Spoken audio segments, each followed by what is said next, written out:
In an electrical circuit drawn below the amount of charge stored in the capacitor, कुछ नहीं बोला है तो स्टेडी स्टेट के लिए ही सॉल्व करेंगे, स्टेडी स्टेट के लिए ही सॉल्व करेंगे।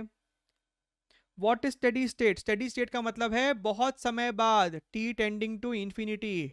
बताइए, ऐसे ऐसे सवाल पूछ रहे हैं कि हमको समझ में नहीं आ रहा है कि जेई एस्पिरेंट है कि क्लास 9th में है। In an electric circuit drawn below the amount of charge stored in the capacitor is how much. ई जो कैपेसिटर है इसमें कितना चार्ज है आपसे सवाल में पूछ रहा है। ठीक है, come on come on come on come on, क्या आंसर आ रहा है इसका? कई बच्चों ने आंसर निकाल भी दिया है। भैया तुम अगर ध्यान से देखो तो फिर से स्टेडी स्टेट में इस वाले आर्म में तो कोई करंट नहीं होगा क्योंकि यहाँ पे कैपेसिटर है। सो फिलहाल के लिए तुम चाहो तो इसको भूल सकते हो, फिलहाल के लिए तुम चाहो तो इसको भूल सकते हो।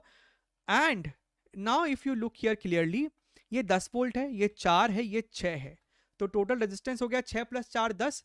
तो सर्किट में करंट हो गया सर 1 एम्पियर, यानी कि सर 1 एम्पियर इंटू 6, यानी कि इस टर्मिनल के अक्रॉस पोटेंशियल डिफरेंस है 6 वोल्ट का। अब वापस से ले आओ कैपेसिटर को। तो सर कहने का मतलब ये है कि ये जो 6 वोल्ट है यही 6 वोल्ट इस कैपेसिटर के अक्रॉस भी होगा। वाई? बिकॉज रेजिस्टर में 5 ओम में तो कोई पोटेंशियल ड्रॉप है ही नहीं, 5 ओम के अक्रॉस कोई करंट है ही नहीं, तो पूरा का पूरा 6 वोल्ट इस कैपेसिटर के पास ही है, यानी कि Q is equal to C V, C है आपका 10 और पोटेंशियल डिफरेंस है दिस, तो 60 जो है इस सवाल का जवाब हो जाएगा। ठीक है।